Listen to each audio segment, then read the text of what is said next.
नमस्कार दोस्तों, वेलकम। स्वागत है एक बार फिर से आप सभी का आरएस जंक्शन पर। डेली करंट अफेयर्स, खास करके राजस्थान, देश और दुनिया की सभी खबरों का समावेश एक ही स्थान पर। तो 9 मार्च 2021 के करंट अफेयर्स के साथ मैं आज हाजिर हूँ। चलिए शुरुआत करते हैं और आपकी आरएस और एसआई की परीक्षा में चार चांद लगाते हैं। तो दोस्तों, बस आपको क्या करना है, बाकी काम मैं कर रहा हूँ। आप केवल इसे लाइक करते रहें, शेयर करते रहें अपने दोस्तों के साथ ईमानदारी के साथ, ताकि हम इन्हें और बेहतर बनाते रहें। तो शुरुआत करते हैं आज के पहले प्रश्न के साथ। अंतर्राष्ट्रीय स्तर का प्रश्न है।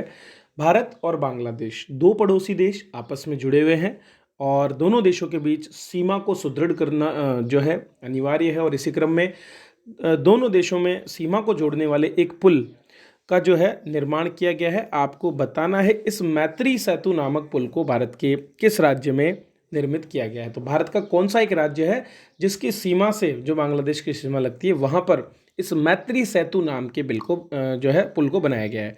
नाम है त्रिपुरा। तो त्रिपुरा के साथ लगती हुई सीमा को जोड़ने वाले एक पुल मैत्री सेतु का उद्घाटन 9 मार्च को किया जाएगा। मैत्री सेतु पुल फैनी नामक नदी पर बनाया गया है और ये नदी त्रिपुरा और बांग्लादेश में भारतीय सीमा के बीच बहती है। दरअसल जो त्रिपुरा है वो बांग्लादेश की पश्चिमी सीमा जो है उससे जुड़ता हुआ भारतीय राज्य है। मैत्री सेतु भारत और बांग्लादेश के बीच बढ़ते द्विपक्षीय और मैत्रीपूर्ण संबंधों का प्रतीक है। इस पुल का निर्माण राष्ट्रीय राजमार्ग और बुनियादी ढांचा विकास निगम लिमिटेड ने 133 करोड़ रुपए की लागत से किया है। 1.9 किलोमीटर लंबा पुल भारत के सबरूम को बांग्लादेश के रामगढ़ से जोड़ता है। तो भारत का स्थान है सबरूम और बांग्लादेश का है रामगढ़। इन दोनों को जोड़ने का काम ये पुल करता है। तो एक तरह से भारत और बांग्लादेश के बीच एक और नया सेतु जो कि जोड़ेगा दोनों देशों को और व्यापारिक गतिविधियों को और लोगों की आवाजाही को भी बढ़ावा देगा। तो भारत और बांग्लादेश के बीच व्यापार और लोगों की आवाजाही बढ़ेगी और इसी का प्रयास यहाँ पर किया गया है। चलिए अगले प्रश्न की ओर बढ़ते हैं। आईपीएल T20 एक प्रतिष्ठित टूर्नामेंट है और लंबे समय से खेला जा रहा है और इसी क्रम में भारत के आईपीएल T20 क्रिकेट टूर्नामेंट 2021 की घोषणा कर दी गई है। इसका उद्घाटन मैच जो है अब की बार खेला जाएगा चेन्नई में। तो कुल 6 शहरों में 56 मैचों का आयोजन किया जाएगा, जिसमें आपके सबसे आकर्षक T20 क्रिकेट का लोग आनंद ले पाएंगे। ये टूर्नामेंट 9 अप्रैल से लेकर के 30 मई तक आयोजित किया जाएगा। कोई भी टीम अपने घरेलू मैदान पर कोई मैच इसमें नहीं खेलेगी। लीग का उद्घाटन मुकाबला चेन्नई में है। लीग चरण में कुल 56 मैच होंगे, जिनमें से चेन्नई, मुंबई, कोलकाता और बेंगलुरु में 10-10, जबकि अहमदाबाद और दिल्ली में 8-8 मैचों का आयोजन किया जाएगा। पहला मैच चेन्नई में 9 अप्रैल को गत विजेता मुंबई इंडियंस और रॉयल चैलेंजर्स के बीच होगा, जबकि फाइनल 30 मई को अहमदाबाद के नरेंद्र मोदी स्टेडियम, जिसे पहले मोटेरा स्टेडियम के नाम से भी जाना जाता था, उसमें आयोजित किया जाएगा। कोविड-19 के कारण पिछले साल आईपीएल का आयोजन संयुक्त अरब अमीरात में किया गया था। तो एक तरह से इसे हम आईपीएल की घर वापसी भी कह सकते हैं। तो अब से 1 महीने बाद में ये टूर्नामेंट शुरू हो जाएगा।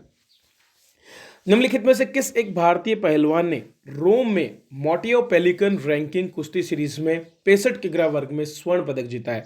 तो दोस्तों, बजरंग पूनिया, जो कि देश के प्रतिष्ठित पहलवान हैं और जिन्होंने अपना ओलंपिक का टिकट भी कटा लिया है, उन्होंने जो है हाल ही में 65 किग्रा वर्ग में स्वर्ण पदक जीता रोम में माटियो पेलिकन रैंकिंग कुश्ती सीरीज में। तो विनेश फोगाट के बाद इन्होंने भी यहाँ पर बाजी मारी है। तो 65 किग्रा वर्ग में फाइनल में पूनिया ने मंगोलिया के पहलवान तुल्गा तुमुर ओचिर को हराया।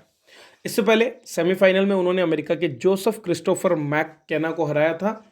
पिछले वर्ष भी उन्होंने ये खिताब जीता था और इस साल उन्होंने अपने खिताब की रक्षा इस तरह से की है। पिछली बार उन्होंने संयुक्त राज्य अमेरिका के जॉर्डन ओलिवर को हरा करके खिताब जीता था। बजरंग अब जो है नंबर 1 बन गए, अर्थात 2018 में जब वो पहले विश्व के नंबर 1 पहलवान थे, लेकिन फिर उसके बाद वो सेकंड रैंक हो गए थे, लेकिन इस जीत के साथ में वे फिर से नंबर 1 पहलवान बन गए हैं। चलिए आगे बढ़ते हैं। आगे बढ़ने से पहले दोस्तों, आप सभी जुड़ सकते हैं हमारे प्लेटफॉर्म आरएस जंक्शन पर, जहां पर ढेर सारी करंट अफेयर बुक्स, बहुत से कोर्सेज और एसआई और आरएस जैसे एग्जाम्स के लिए आपकी तैयारी का मटेरियल उपलब्ध है। तो दोस्तों, फ्लैट 20% ऑफ हमारा ऑफर चल रहा है 6 से 11 मार्च के बीच। तो बिना इंतजार किए, क्योंकि फर्स्ट 20 ट्रांजेक्शन्स के लिए है, तो आप जो है डेली फर्स्ट 20 ट्रांजेक्शन्स जो होते हैं उनको ये छूट मिलती है। तो आप आज ही जो है इस कोर्स का लाभ उठा सकते हैं। तो ज्वाइन करें हमारे कोर्सेज को। यूज कोड करें शिवा20, जिससे आपको 20% की फ्लैट छूट यहाँ पर मिलेगी। चलिए आगे बढ़ते हैं। रेलवे लगातार एकीकरण की ओर बढ़ रहा है और इसी क्रम में एक हेल्पलाइन के अंतर्गत भारतीय रेलवे ने नया एकीकृत हेल्पलाइन नंबर जारी किया है। दोस्तों यह हेल्पलाइन नंबर है 139। तो जितने भी पुराने हेल्पलाइन नंबर थे उनको मर्ज करके अब रेलवे ने लोगों की सहूलियत के लिए 139 को नया नंबर बनाया है। तो यात्री सभी प्रकार की पूछताछ और शिकायत दर्ज करने के लिए इसका उपयोग कर सकते हैं। ये इंटरैक्टिव वॉइस रेस्पॉन्स सिस्टम पर आधारित होगा। सभी मोबाइल फ़ोन उपयोगकर्ता इस पर कॉल कर सकते हैं। इस नंबर पर यात्री ट्रेन से संबंधित बुनियादी पूछताछ, पीएनआर की स्थिति, टिकट उपलब्धता, ट्रेन आगमन, प्रस्थान की तरह आरक्षण संबंधी पूछताछ, ये सारी जानकारियाँ एसएमएस भेजकर भी प्राप्त कर सकते हैं। रेलवे द्वारा अपनी 138 और 182 हेल्पलाइन नंबर को भी इसमें मर्ज कर दिया है। तो नई हेल्पलाइन नंबर रहेगी 139, जो आपको याद रखना है। चलिए आज के अंतिम प्रश्न की बात करते हैं। राजस्थान से जुड़ा प्रश्न, सही कथन का चुनाव करना है। Water security and climate adaptation एक योजना है जिसको शॉर्ट में बोलेंगे वास्का। इस योजना के तहत राजस्थान के 2 जिलों का चयन किया गया है। यह प्रोजेक्ट जर्मन सरकार के साथ मिलकर भूगर्भ जल स्तर को सुधारने के लिए चलाया जा रहा है। दोनों ही कथन सही हैं और पूरे देश भर में 5 राज्यों में इस प्रोजेक्ट को चलाया जा रहा है। 2019 में वास्का प्रोजेक्ट की शुरुआत की गई ताकि देश में जलवायु परिवर्तन के प्रभावों को कम करने और गिरते भूजल स्तर को रोकने का प्रयास किया जा सके। तो भारत सरकार ने जर्मन सरकार के साथ मिलकर के इस प्रोजेक्ट को शुरू किया है। इसके तहत राजस्थान प्रदेश के 2 जिलों का चयन हुआ है। जर्मन और भारत सरकार ने मिलकर उत्तर प्रदेश, मध्य प्रदेश, राजस्थान, कर्नाटक और तमिलनाडु, जो कि वाटर स्कैर्सिटी के साथ में जूझ रहे हैं, इन राज्यों को जोड़ा है। राजस्थान के जोधपुर और डूंगरपुर जिले को पहले चरण में यहाँ पर सम्मिलित किया गया है।